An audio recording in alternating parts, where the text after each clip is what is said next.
So anyway, we're here. Let's look at. You mentioned it last time, but let me, because I think I have it on my phone. I had a phone meeting with Nado Sensei yesterday, and I brought this up. Okay, and what I brought up was, let's see, photos.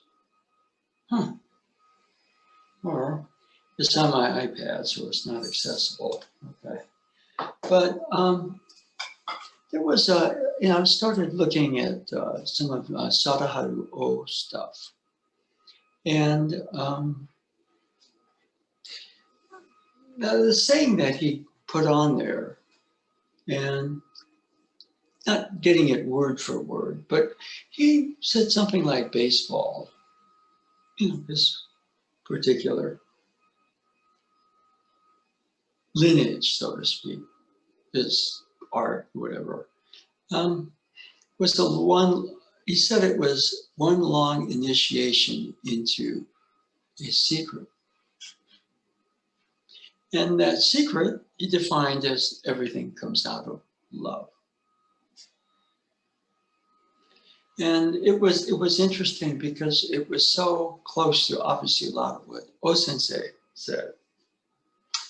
And part of the Do-sensei's, in my meeting yesterday, we were going over some things, and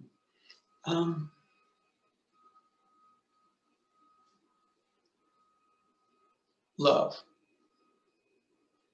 Obviously, you can see love as a feeling or an emotion. But there are probably, as you get to a very original sense of what you might call self,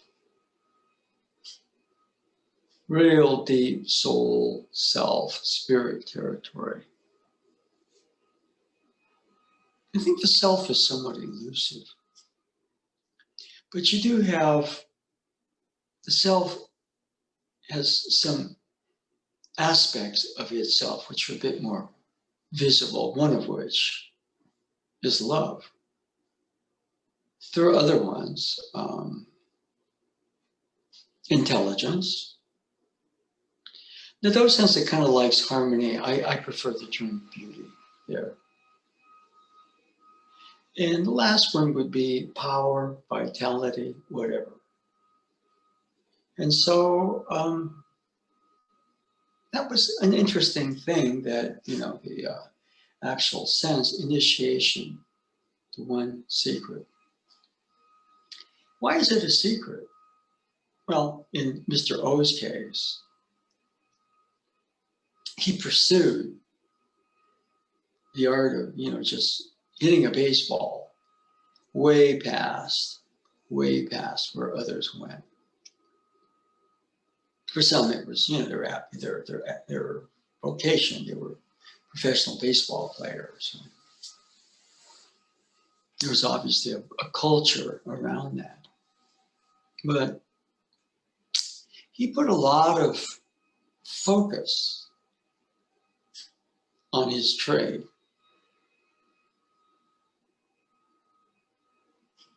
And much more than the whole thing demanded. Oftentimes, he would work with his coach, and they would work after games. And sometimes his coach would leave for a while because he just wanted to see. He told Mr. O this later that he deliberately did this at first, just to see whether O himself would just sort of slack off. But no, indeed, when his coach wasn't there, Mr. O continued his training. Okay? And that part of it, I think we would sort of get from O-sensei, that he went way past just learning in dojos, or way past just training himself. And that, one of the things that may drive it, okay, I mean, if you look at we mentioned 4 things. Somebody has a quest for power, strength. Okay. The driving force of something. Success, something like that. Intelligence. Somebody may like to exercise their intelligence. A show that I watched a couple of times already is Queen's Gambit on Netflix. About this woman. She starts out as a very young girl who just sees chess. That becomes her kind of avocation, her path, so to speak. And so intelligence, beauty. Beauty may be a motivation. Beauty from inside is a form of energy. So all of those, one time I was just thinking about, for example, if you were to say, okay, if you were to go into, you said, what would the 4 aspects of God be? Well, intelligence. The whole universe is put together. It takes intelligence. And would you want to create an ugly universe? The universe probably has an underlying beauty to it that we, in our kind of surface level, miss. Okay? Intelligence, beauty. Sustained. There's a certain power to any sort of creation. The universe is a creation. Power. And the last one is love. Power will probably take you pretty far. Intelligence will take you pretty far. Beauty may also. But the love, it is something that is, that which will sustain you when most people won't go that extra step. And so I thought that was very interesting. And so one of the things about it is that maybe self is very elusive. We're kind of in I or ego.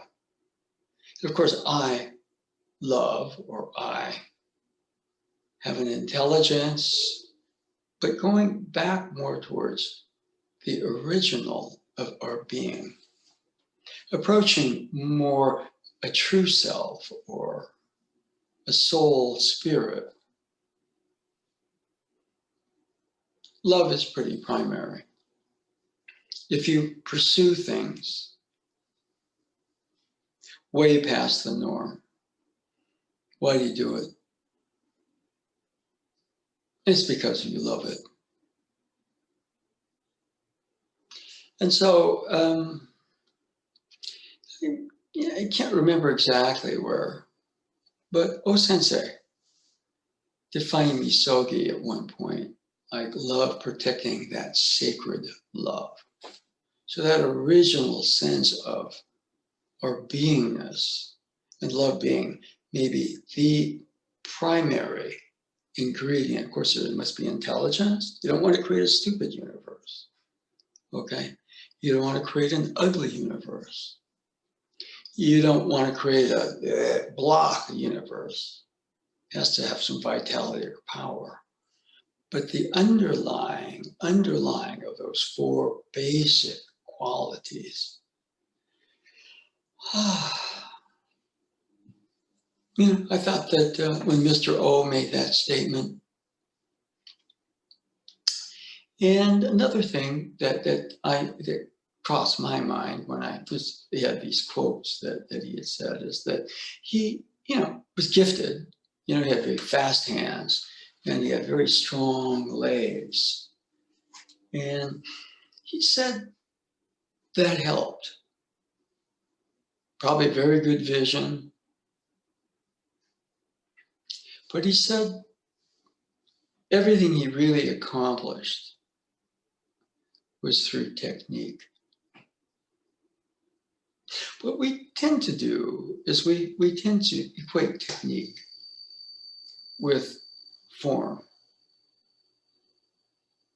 But technique, John Stevens translates it in one of his Osensei books, The Essence of Aikido, and waza is the Japanese term for technique. And waza has within it one of the characters, function. In other words, you know, we all kind of, in a certain way, we create our own world.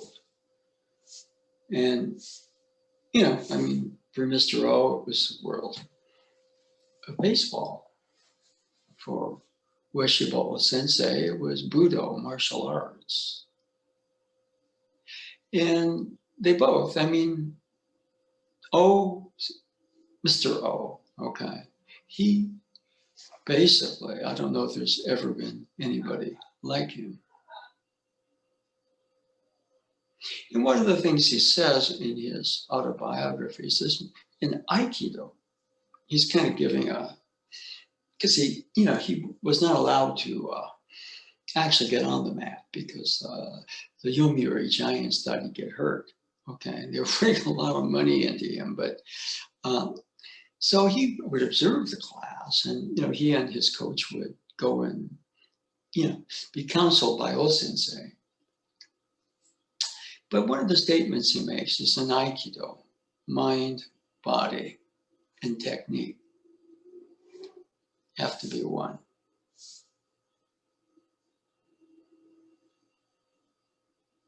That's a pretty big statement. So we tend to do an Aikido technique and, you know, Aikido technique, Aikido technique, Aikido technique. But what we're really mostly addressing is that we're practicing forms. And Mr. O's study of technique was something that got him in touch with a deeper thing. You can call it spirit, true self. And so I just find a lot of his stuff to be fascinating because it looks at Aikido from a different direction. He was really, a lot of what he did, I mean, he got to be very famous. And, you know, that was no mean feat because his father was Chinese, mother Japanese, but the father basically determines the nationality. So he wasn't Japanese. In fact, his first period, even when he became very successful, there was another player on the team, the third baseman, Nagashima, who was the star. And they kind of talked about the O-N-O Nagashima canon. They were both power hitters, although Mr. Nagashima was, I don't know, he sort of had more of a star personality. I don't know that Mr. O did. It's just that what he did spoke for him. And he became a national hero, okay? Even to some degree, I mean, the great athletes like that, they sort of go into the archetypal level, the archetypal dimension. So that discipline, that dedication, that deep realization, they're all part of something more than just, okay, my technique, I swing the bat. No, that's, he has a certain form. See, technique oftentimes starts as a check down. We've been going through that lately, whether it's holding a staff or holding a sword or holding a basketball or, you know, playing a musical instrument. Yeah. So that part of it is, to me, is fascinating. You know, the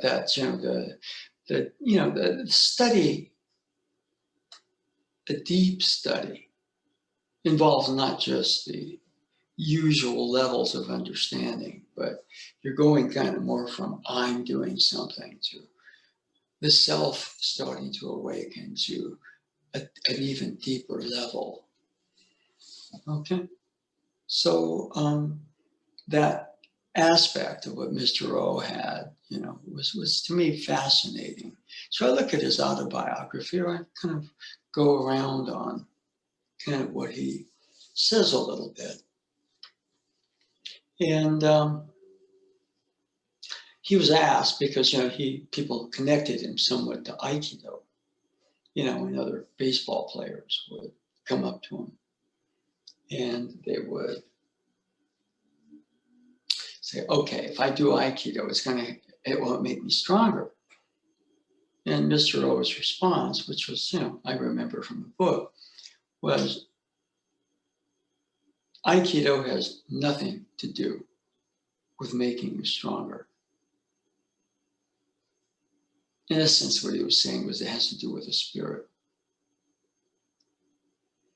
And one of the things he had to do was, Sensei told him to wait.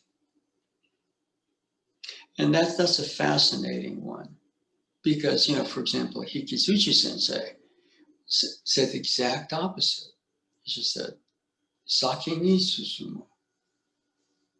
You move. You're waiting for the attack. No, you initiate the motion. Right? Even, I see O-sensei when he's doing, like the Swati Waza, Shomanuchi Ikkyo, he's always there first, initiating the motion. Even when he's receiving,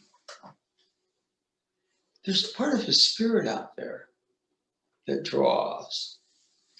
So there's a whole bunch of things, if you were to kind of look at masters, for example, you kind of find that maybe they go past the norm. All of us, we study and we train, but to actually go into those deeper levels, the more, where you're not just, somebody training and practicing, but you're starting to touch energies that are archetypal. O-sensei would do the thing with the stick, where people would push on it and they couldn't move it.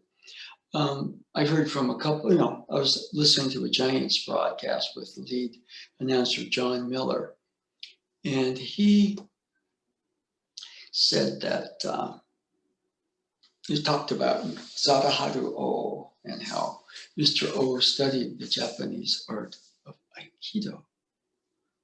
And, that was to the whole Bay Area and whatever else that the radio broadcast was being streamed to. And he was talking about Mr. O standing on one leg. And what he said was interesting. He said that more than one person could push on him.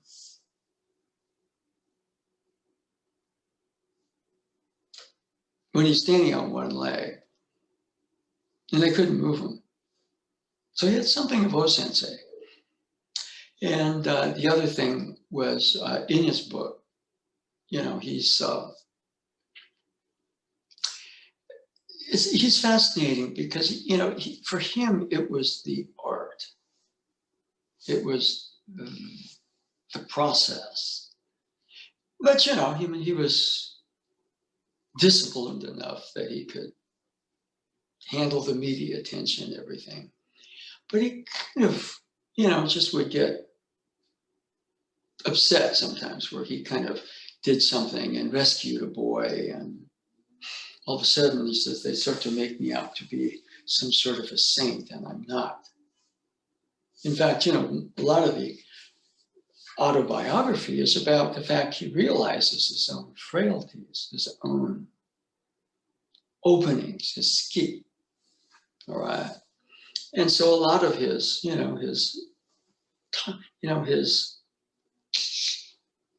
was something that was coming out of him, and he realized at the end it was love.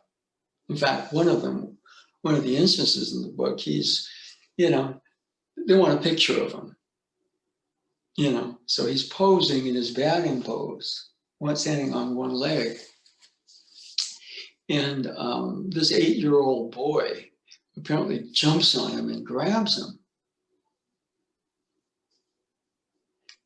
He doesn't, you know, I mean, this is, I don't know, maybe 60 pounds or whatever. At a sudden thing, it wasn't like, I got to be centered for this kid's going to jump on me. It's kind of like, that was his natural state of being. And so there was something, you know, in those sense, he said, wait for what? Okay. And some of that is, you know, the longer you wait, the more you see of the pitch. Right? And there's that follow through motion. But Mr. O said, you know, he's talking about the sword. He says, okay, the sword is this motion, although he was left-handed. Okay. And in baseball, you rotate that upper hand, you drive the ball. He says most people on contact do that. But he was going into extension through the ball, boom. That's how you drive a baseball. Okay. And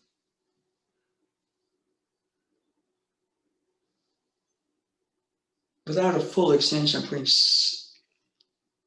strength into the cut and I close. And I generate a certain amount of force. Extending through the sword, close. Then extending out past the sword, close. Boom. So speed and technique, you know, with sword are somewhat related. Or just are. If you're going to study speed, you know, I'm going to do this fast. No, you. What makes it fast is the actual progression of your motion is there. But the later you add that follow through, the faster the movement. And then you're generating power. And there was a beauty to watching him work at his craft. And he had to go through a process. I mean, he used a lot of visualization in order to understand. See, he could hit on one leg, but he didn't understand how he hit. And so a lot of his autobiography was just the art of learning how to wait. On two legs, he didn't wait. He was just, his energy was so strong, it pushed him out. So when he stood on one leg, he tuned into his center. Boom, boom. And later, the follow through, ball, extend past the ball, boom. Or hands, sword or bokken, extend past it, close. And that starts as a check down. You know, he would spend, I saw some photos of just looking at himself in the mirror, position of elbows. Just making sure you can get sloppy. All of a sudden the elbow is going up and, you know, the whole system kind of crashes. But imagine that you're a pitcher and the person you're facing has a sort of focus, not trying to do anything, but where some people could push on him and he couldn't be budged, standing on one leg. Or he's posing for the camera and an 8-year-old boy jumps and grabs his arms and there's no movement.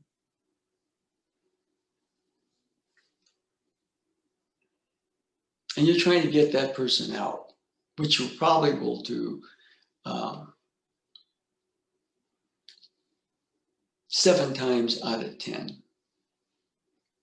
But 3 out of 10 times you don't. And again, he faced American all-stars, people like Tom Seaver, and Seaver said, hey, no openings. He didn't use those terms. Couldn't blow the ball past him, speed. He could handle breaking pitches and change his speed. He could hit whether you pitch him outside, inside, high, or low. So in practical terms, he had no openings as a hitter. Yeah, he was gonna, it's a statistical thing. It was that, 7 times out of 10, he was gonna make an out. But what he did with those 3 times out of 10, but it was, in baseball terms, it was about as amazing, I think, as O Sensei. I actually saw a home run that Mr. O hit, because it was in the early 70s, and the San Francisco Giants decided to do their spring training in Japan. And so they played a satellite broadcast game on, it was broadcast locally. And so the Yomiuri Giants and the San Francisco Giants play. And Lon Simmons, who was one of the lead broadcasters then, says, well, one thing we know, whoever wins tonight, it'll be the Giants. And so what happened? It was an entertaining game, and it was, when in, basically after 9 innings, it was tied. And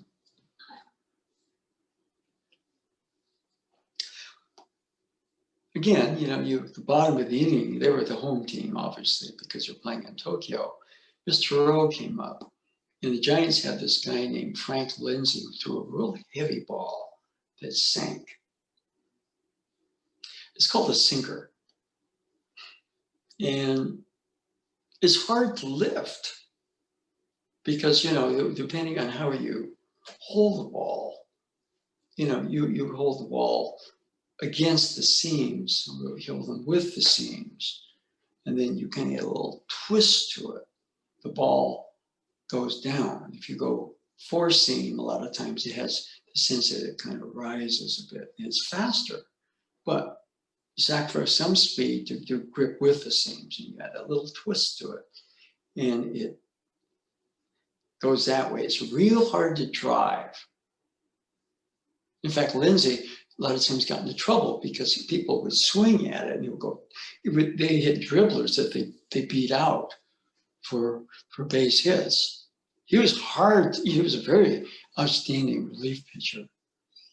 And Mr. O goes up there against one of those sinkers, and he hits it out in extra innings, game over. Yomiuri Giants win. So I actually got a chance to see him hit a home run. He beat the San Francisco Giants, albeit in an exhibition game. But that sort of focus comes out of love. And that, arguably anything that we really do comes out of love. I mean, to that degree. We're faced with the pandemic right now. And the pandemic, precautions, wearing a mask, social distancing, limiting our time away from where we are, kind of in social isolation. That's a real pain in the butt. We're affected on the level of our mental health, emotional health, even our spiritual health. But I think we need to take a lesson from people like Mr. O or O Sensei. And if there's that deep love, then we'll make it. I mean, there's the sense of vaccines on its way, and holidays are coming, and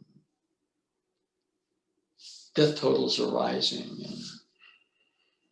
And through it all, not just in the idea of it, or I love this or I love that, but the actual rooted groundedness in love. Okay? So anyway, we're going to go into the other room. And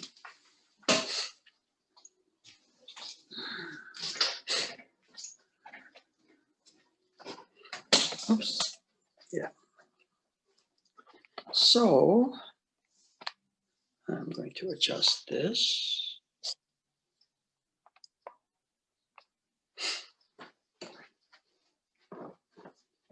Okay.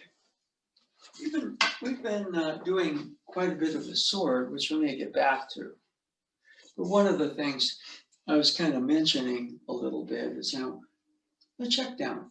This is like a basic thrusting motion, but check your feet, point, base. I'm kind of like this. It's gonna be hard, Right? You check the body. It's kind of a loose, springy feeling. Right? Weight move balls of the feet. Right? Hands. Too slack, too tense. Resting on your hip. Grip from the top. All right?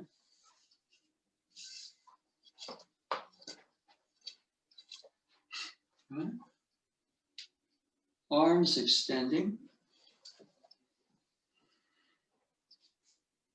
And there's that, just like with a sword, there is that double spiral.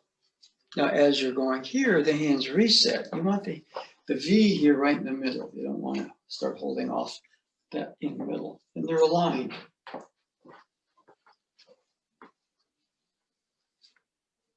And we can go here and boom, I can tense the body. See here, I'm adding that twist way too quick. Now, my arms are extended, I add that twist. Now I'm extending through the staff, boom, we add that twist. And now extending past the staff, boom, we add that twist, and boom, that's speed. And I can move fast this way, but speed. The later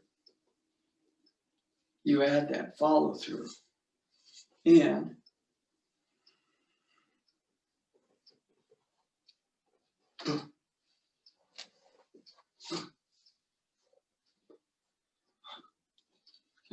that closing motion is not just here. That closing motion is full body, full body, full body. Boom. Now here, I'm thrusting about heart level, but if I do this, if I hit something, I kind of nicho myself. So this is just a little under the heart, so a little bit of a slant to it. Boom. And if you're working with somebody shorter or somebody taller, you adapt. But this is, the check down. Okay. Okay. Now, here, now we can, this motion.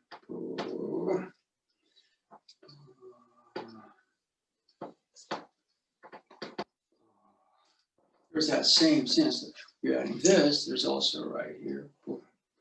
And that motion. Boom, boom. Boom, boom, boom. Just those movements are very challenging.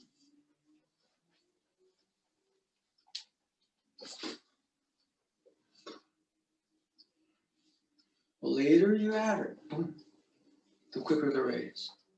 The later you add it, the boom, boom. Right? And power is generated along with speed. Just those movements are very challenging. Okay? And let me check. Somebody maybe wanted to get into the back.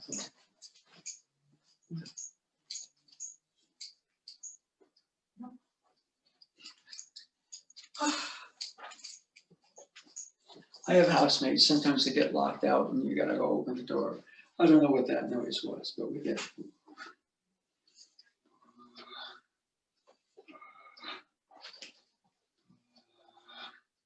Now, hand up. We're executing striking motion. We've been covering this lately here. See how the two halves of me are exposed here? I like to use this because this is like a spear, okay? And this would, sensei would use a three-sided spear, and that can cut. It's primarily a piercing motion, but it can cut. But when I'm, boom. See right here, this part of the head is exposed here, but we're forming a triangle with that. Now, right at that point, there's that closure. You can switch to the other side. See right here, you see how this, but we're behind that motion.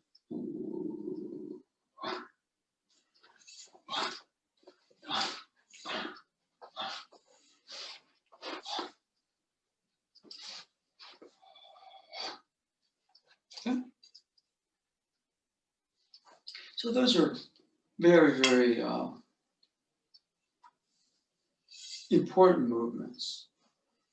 Mr. O says something in his autobiography when he's really talking about, he says that all power is generated triangularly because, the body's providing a base, the ball is coming in here, if the ball goes over there, you're out, right? Boom. So that moment of contact, your body is kind of 2 points of a base. And boom, the arms fully extended, boom. Triangle. Very similar here and here, and also here. Okay, so the basics of those movements are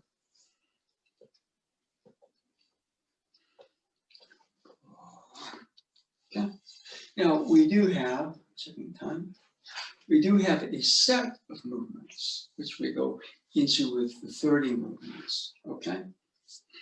Okay, so we kind of go, I do the first set as kind of a reminder, this is not a kata, it's more misogi.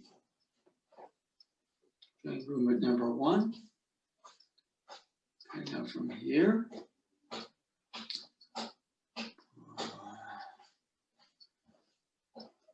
2, 3, 4.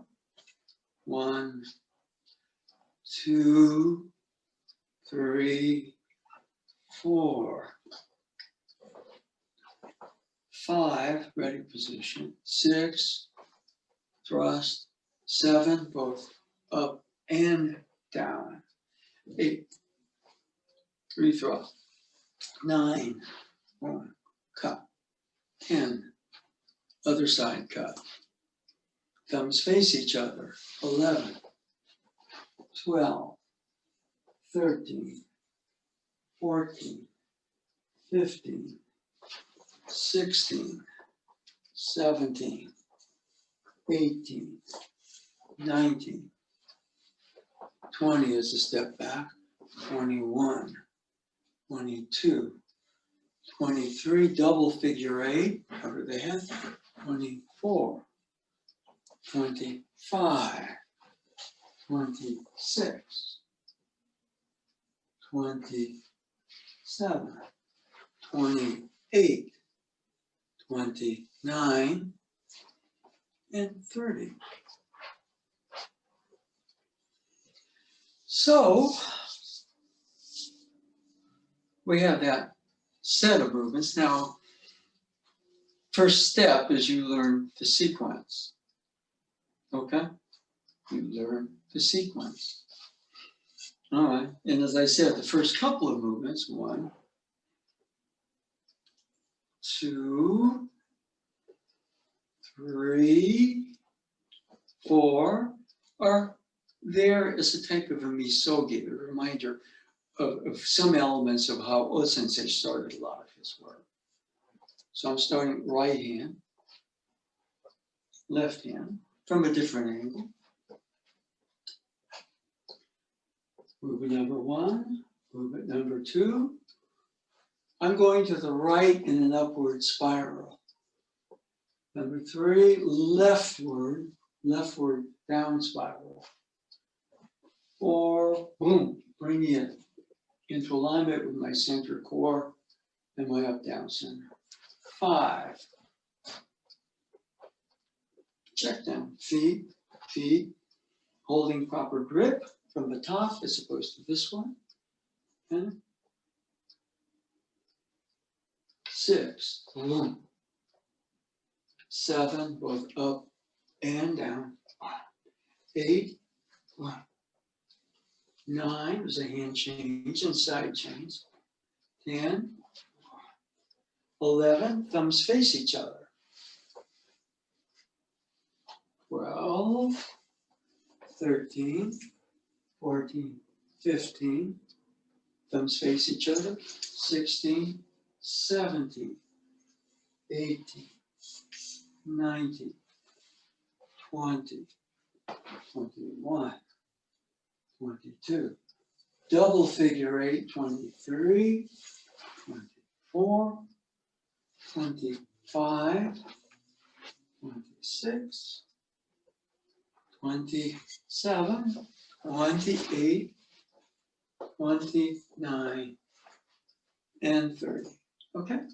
So you're learning the movements. Okay? And you go 1 through 30, although the first 4 are more misogi movements. So each of those has a check down. You know, another way of practicing it is instead of seeing them as stopping, okay, you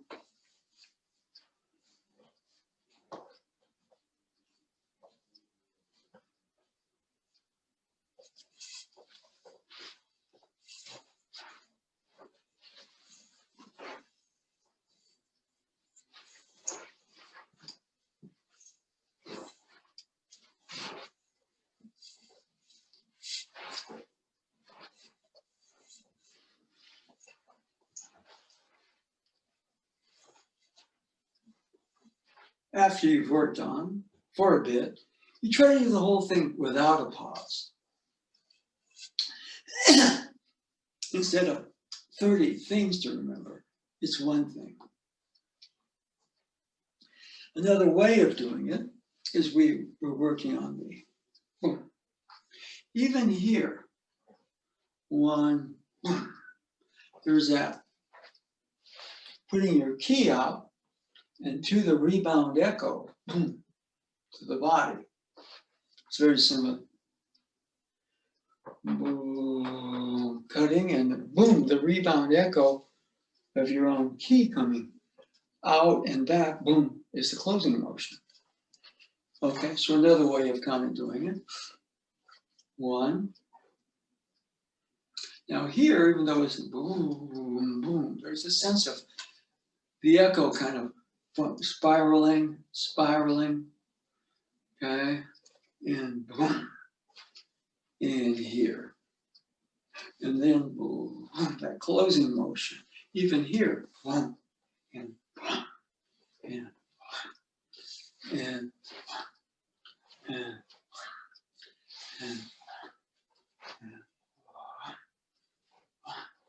each of the movements has that closing motion, and then and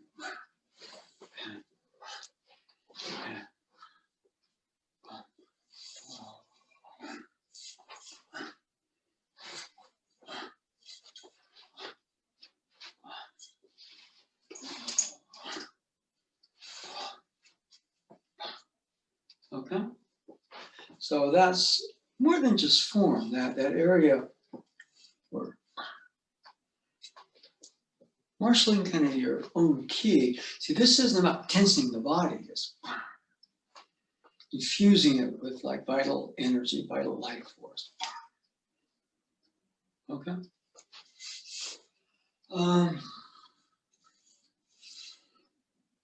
And so we did one where we did all the movements okay, as one movement. And then we kind of seamlessly sectioned it, making sure everyone, boom, had that, boom, that closure to it. Okay.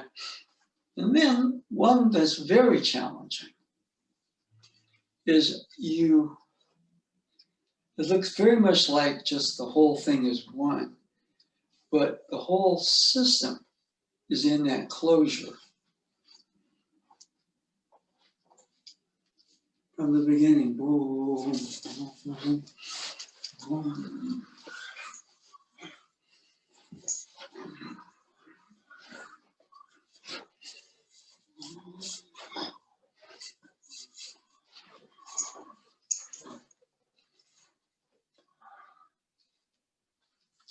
And that is not just doing it faster with more strength, but all right. So those are just a couple of things you can begin to do with our staff. Just your basic movements, boom, boom, right there are very important. Boom.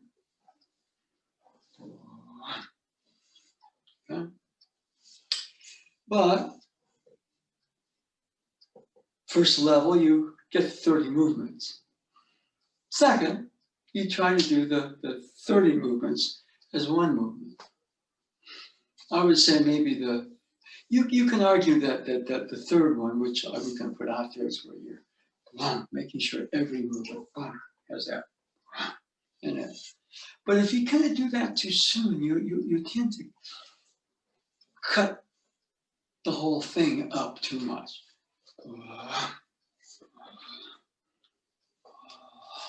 So I would leave mainly this one to the third one, where each piece of it has that feeling right there. And the fourth one is really, there's one vital force throughout all the movements. That's a hard one. Okay? And we've been going a little bit into this again. Let's look at your basic.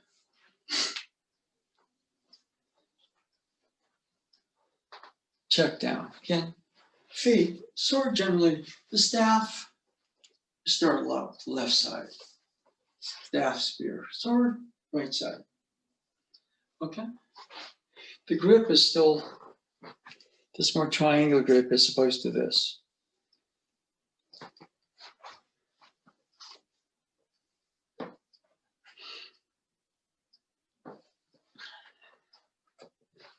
Okay. And palm. See, you're supposed to grip with the little finger, but I think I mentioned this to Bonnie the other day. The first thing is not the little finger. It's the palm.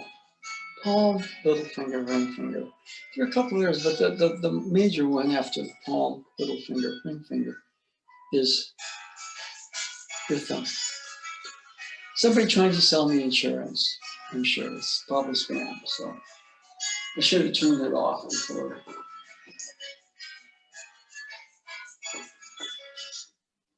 Okay. Left hand is your power hand because it's closest to your core power. Right hand, right? Easy. Firm, not tight. Looser, but not loose. All right?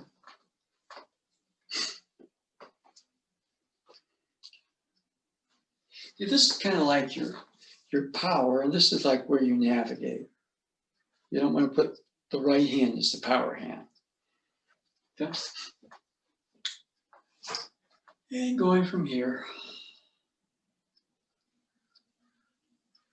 what I start out with a full raise, like I'm putting it in my spine. I don't, and I don't raise quite that high, but here, because I have to. If I got tension in my shoulders and elbows and wrists, I can't do that. Keeping a relaxed, firm grip and just being able to put that in your spine, All right. Now, from here, if I loop it, for example, I'm going to hit the ceiling. So the sense right here is the arms extend. The arms extend. And then there's the closure.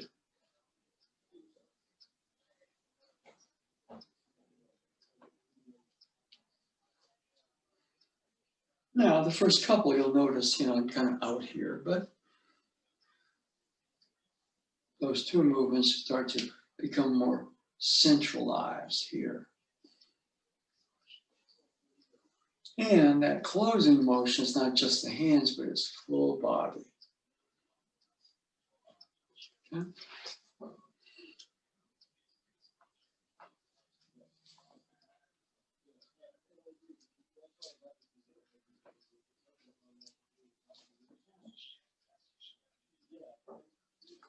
And again, basics. What I'm doing is I'm closing before I fully extend the hands.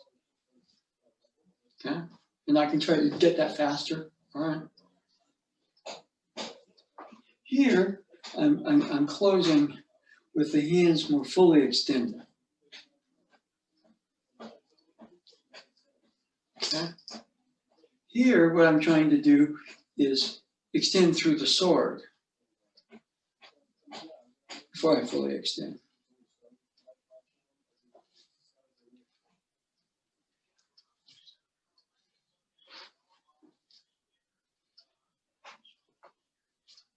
Okay? And extending past the sword.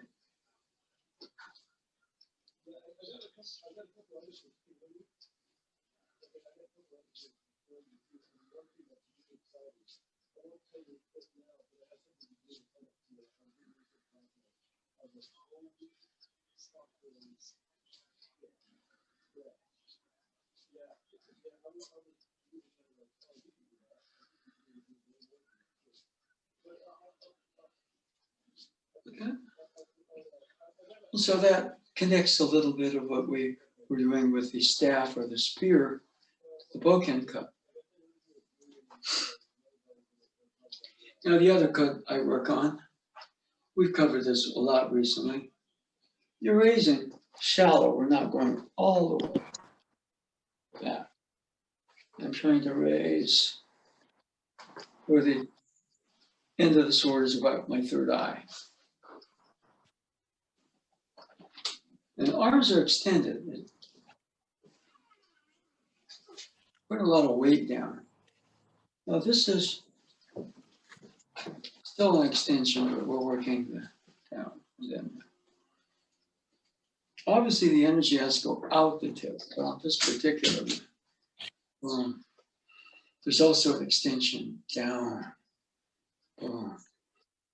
And I'm extending down to about where the sword is, extending down to my knees, extending down the feet, but you also want to extend, boom, deep. So right about here.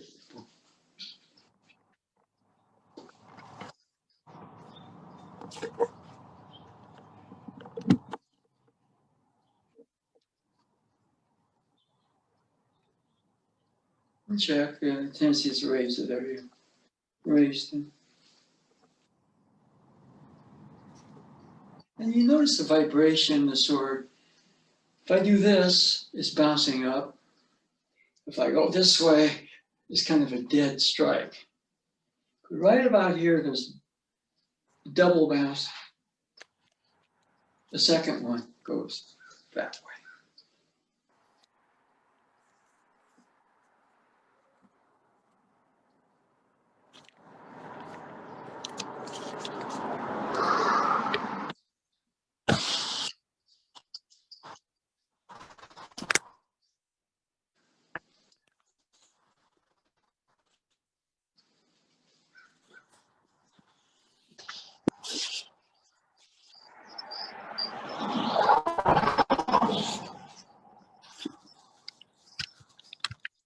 Okay, so I check, make sure that it is raised. not down here, right? Arms fully extended, but there's also an extension down. This is a good one for developing root or base. Or, okay.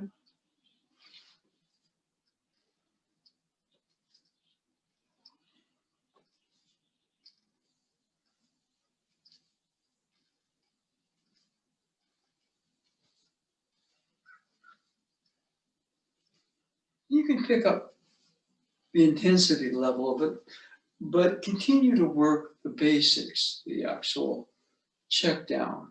Boom.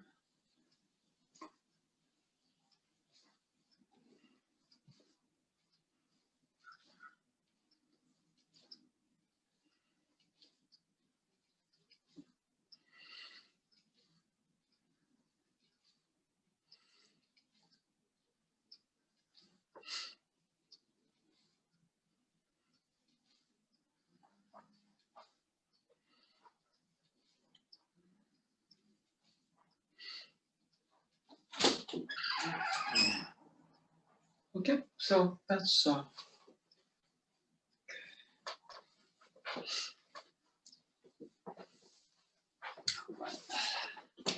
we're going to go back into the other room.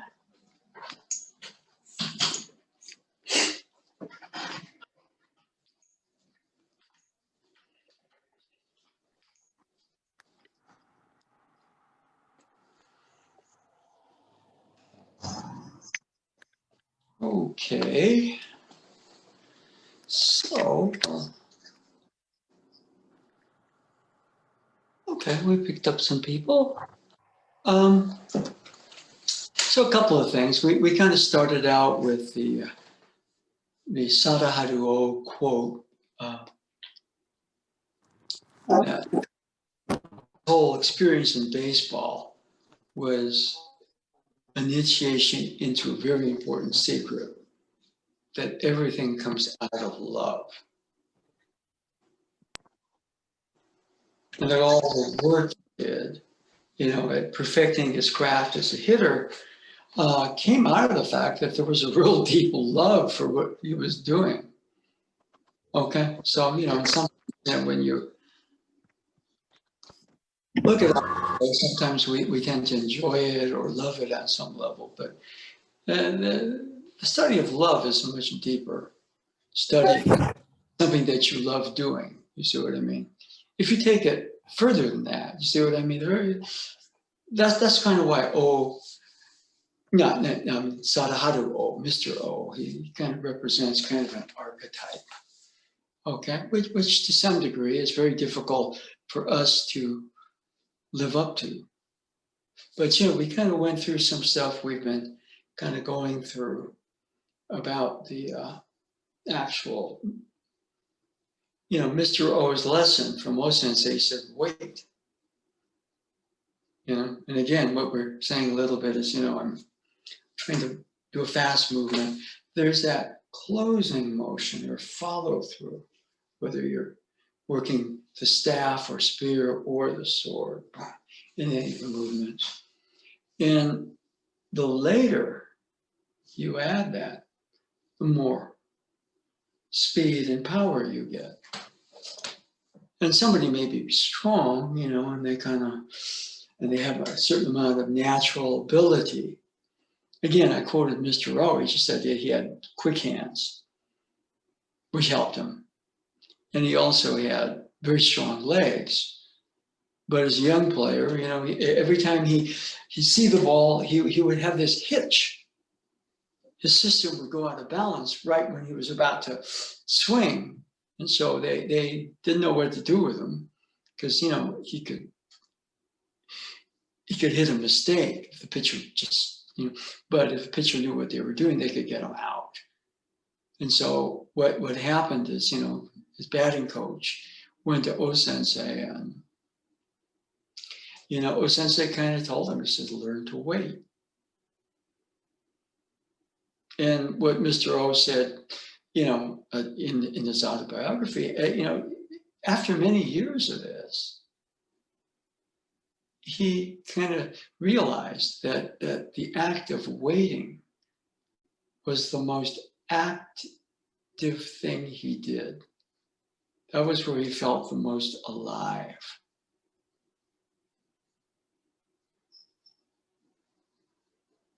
And so, that part of it, and his reason for hanging in there and getting to that level was love. He came back to love. He really loved what he was doing. He loved, the art of baseball and his craft. And another quote I read, it was as a much older man, he just said, he'd be happiest to die in a baseball park. I don't know if he will. I think he's still alive, but it's that ability or that ability to. Reason we hang in there, I've been doing this for 50 years, is you have to trace it back to love. If you don't love it, you're there's not a lot to keep you, for a lengthy time on this path. And your perception of what love is in yourself does change. Anybody with a question? Because we covered some technical stuff in the other room. Anybody with a question? That's it. Yes. Daryl, I have a question. So there's a question I've been too embarrassed to ask. No, those are the best. Those are the best questions. Why do people like hitting tires with the bokan? What? Oh, yeah. Well, my perspective on it, okay, was there's a man named Koichi Barish, and he would use a tire, but he would use a tire because he was at one time he's very much a karate instructor, and in karate they have what's called the makiwara. In other words, when I was doing karate, now a lot of this is just full contact and whatever it is, but you pulled, but so you didn't necessarily see the whole thing about the makiwara was you were not supposed to necessarily hit it hard. You were just supposed to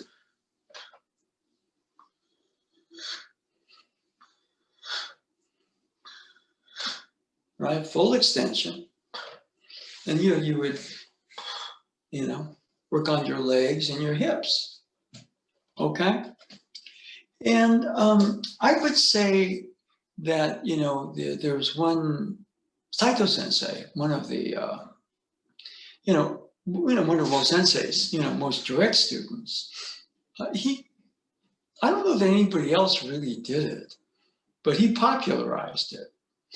But Mr. Barish, I went to visit him, in Washington State. And he's very much into energy. And so I was surprised that he hit a tire. But, he said, okay, let's kind of look at this. And so his contention and the way I think he used the tire was very different than a lot of people. Okay? He said, one, he called it Makiwara training. Yeah, so he had the karate background. And then the other thing that was interesting about what he did was, you hit the tire, it hits back as action, reaction. So what he would do is he would make sure that he extended down, because what you get is you get that bounce. And people without the tire, they get that bounce. Okay?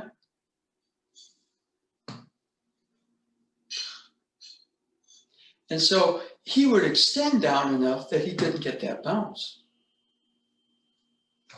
He wasn't interested in how hard he hit the tire.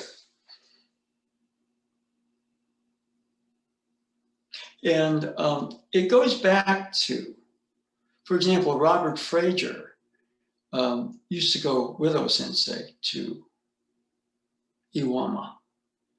And so one time when he was there, he, because it was all bokken work, and he asked, what about a real sword? And Saito Sensei's reply, as I remember Frazier Sensei saying, why would you want to swing a real sword? This is what we use, a wooden sword, Aikido training. But having had some experience with a real sword, cutting is very different. And Mr. O recounts one of his first experiences with the sword and his coach. And so the coach, put something out there for him to cut. Straw or something, okay? And then O goes here, he hacks it. A couple times he cuts it through. He's a strong guy. He's a professional baseball hitter. And then the coach takes the same thing as probably, they have to put another one out. And he just goes right through it. And that's a lot of what they worked on. My sense is, for example, you can swing the bat really hard, but you have to make contact.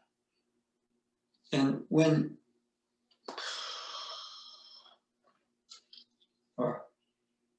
because, I do things like I have a sword and I go outside and I prune things with it.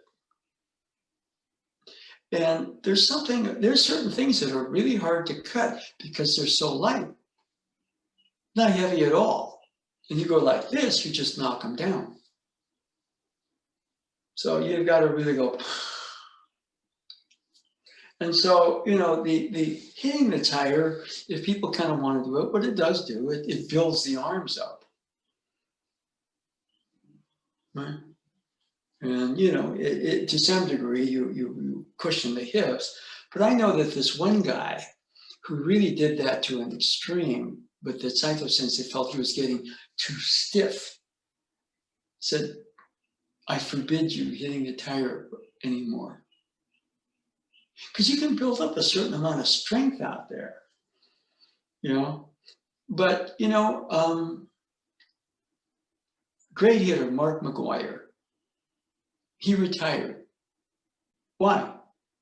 Because he had an injury in his knee. And, he basically lost his ability to do that. And he was hitting, maybe 30 home runs just on pure brute strength, but he was also hitting about 230. And so he kind of realized that he was kind of a big name hanging around, and he wasn't really a hitter anymore. And so when he realized that, he retired. He was still hitting 28, 30 home runs, but he had no technique anymore. That the knee injury had kind of thrown his coordination off, his ability to coordinate everything that way. So the hit a tire thing, I don't know if the people are doing it so much anymore. But you could punch a medicine bag. We had this thing in the Martha Street School. There were I think there were 3 of them, were these big weighted things. And you could go boom, and it would go, this one would rebound back.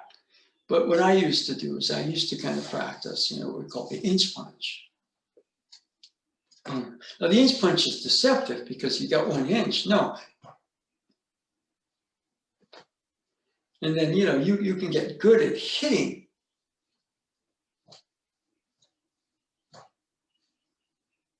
But you extend into it before you follow through.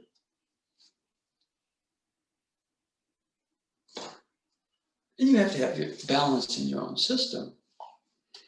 But the harder you hit it, you're going to toughen your hands. And if you're going to be a boxer or something, you're going to do that. But I saw Muhammad Ali on YouTube. He's dancing backwards. He hits to the body that way, dancing back, and knocks the guy down. He understood something about how to hit.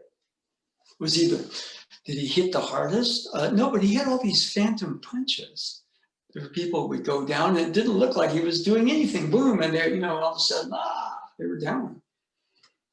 So Ali understood this stuff. Bruce Lee really studied Ali.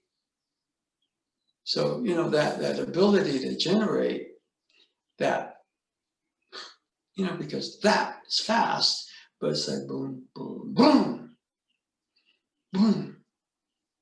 The same thing whether you're Stephen Curry's fast release. Doesn't really, I'm going to shoot it faster, no.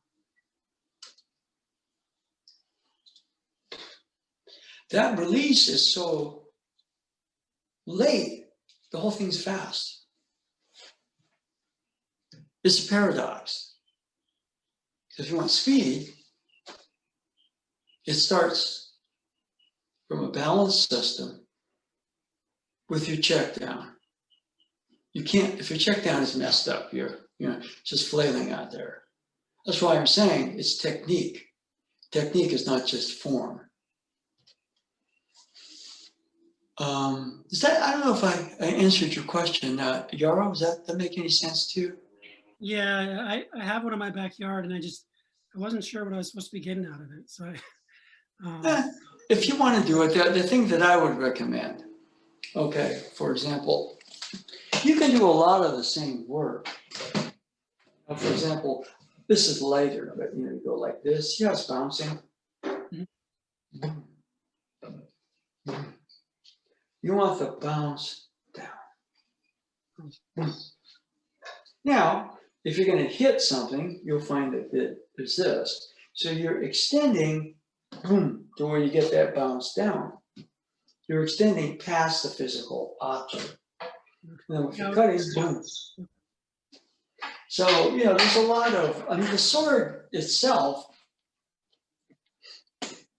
just my sword cutting experience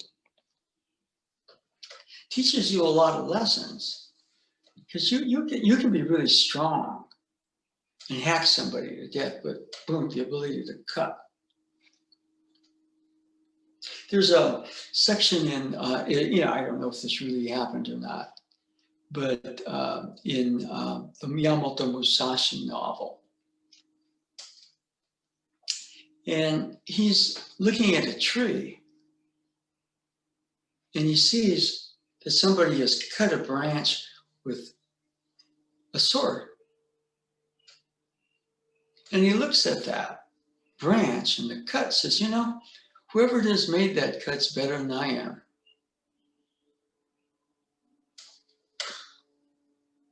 And the whole book is about continuing to grow and evolve, right? So he says at this particular point, whoever did that cut that branch, is better than I am. But Musashi had a pretty good sense of what he was doing.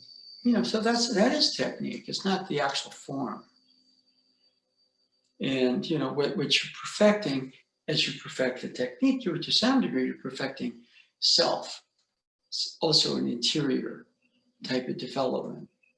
These days, why swing a sword or do anything other than, it's about inner development.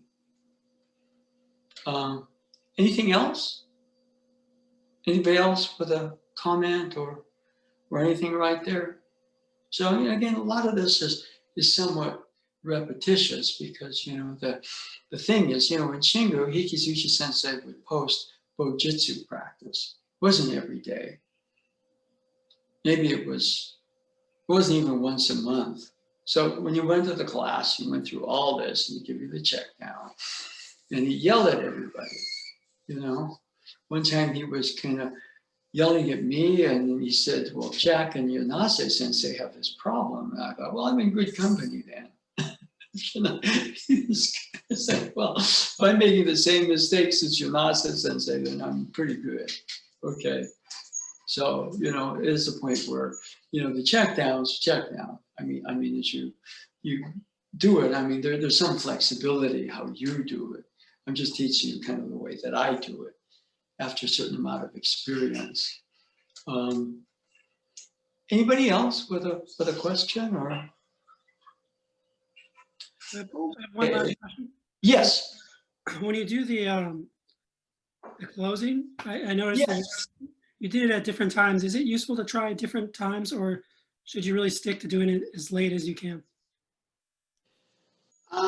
You know, it's okay to sometimes, you know, I mean, try closing, you know, consciously before you extend your arms fully. And then work at, you know, extend the arms more fully. All right, what I'm talking about then, you know, you see, just extending into the sword is big. Boom. Most people are swinging from the arms and closing way too quick. If you can just boom, extend into the sword, that's kind of why it helps you. Sometimes, you know, you hold the sword, somebody grabs your wrist and you do this motion, and somebody like that, but you hold the sword and all of a sudden, why? Because you're extending past the grip into the sword, but you can also extend further and further, right? And it's a little bit of a paradox because, you know, I was watching last night, the Warriors actually were on TV. It's an exhibition game. And Curry played 28 minutes, which is, you know, he's getting into shape, okay? Doesn't really mean anything, but he scored 29 points. Okay. And, you know, it's if you watch him, he doesn't look like it's that fast.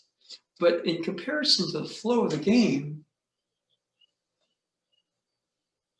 you know, and one of the younger guys who goes into the lane and goes up for a shot, gets it blocked. Well, Curry has a sense of the whole flow. If there's somebody there, he's going to do something like this, get the attention, and then he's going to shoot. Or he's going to make another move and then, right? And all of that is within the game flow. You know, whatever Mr. O is doing, you know, it's an adapt within a baseball game. You know, I mean, there's a whole science to whether you know, you try to do this or that depending on the game situation, right? Sometimes, you know, you need a home run to win, all right? Which means sometimes maybe you let certain pitches go, even though they're strikes, because you're waiting for that pitch that you can drive, and maybe certain pitches are harder. So, you know, it's I would say, you know, it takes a while.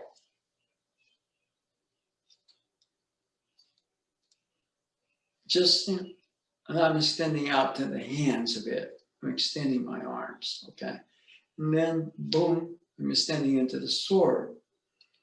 And then, boom, I'm extending past the sword. Boom. Just like, you know, when you put your arm out, someone pushes on it. If you extend into the push, you're stronger. But you extend past the push, you kind of tap into a whole different level of, you know, your arm being unbendable. No arm is really unbendable. It has an unbendable quality to it. So anybody else with a question or? Okay, let's see. We have a couple of announcements. We're going to try, weather permitting, to do a New Year's Day training, okay? And we're going to try to do it outside at the park. So we usually do a Friday Saturday at the park. New Year's is a Friday. So we'll be hoping for good weather. If the weather is bad, we'll do an indoor session as you know, it's common sense. But it'll be kind of nice. There's been kind of a tradition at the dojo that we do meet and we do train on New Year. So I thought it'd be nice to extend that into the new year. Masks, social distancing, weapons work, okay? But that is something we'll try to do, okay? If it's gonna rain, we're not gonna fight nature. We're doing a Tai Chi class, 7:30 tonight, okay? It's more the Master Troy called the club meeting. So that's for people who have done the form, 30 movements. We get together and practice it. We'll kind of maybe go through certain aspects of the 54. Okay. I think we'll continue the Wednesday night Tai Chi pretty much through, I think, the last week, generally between Christmas Eve and New Year's Eve. We kind of take a break. So with the online classes, I think it's just a good idea. Just let the whole thing chill. And then we'll have a training on New Year's Day. The next day is Saturday, but I think we do training New Year's, take Saturday off. And then pretty much the regular schedule, online and in the park in the New Year's. Again, this is a very important time because, you know, the vaccines are, you know, been okay, and there's distribution, and there's actually getting the vaccine, and make sure that we all take precautions, socially distance, wear masks. Okay, this is very important. This is Shinken, like blade training right now, and not a good time to get sloppy. Let's see. We do have a new Tai Chi cycle starting January 11th. That's going to be a Monday evening. Okay.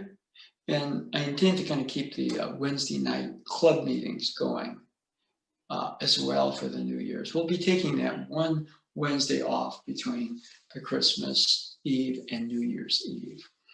Other than that, I mean, that was just a way, just let things chill. Just let them chill, let them just kind of sink and settle a bit. And then, you know, the Aikido New Year's Day training. Any questions? Okay, then I think what I'm going to do is I'm going to end it from my end, end the meeting from my end. So thank you.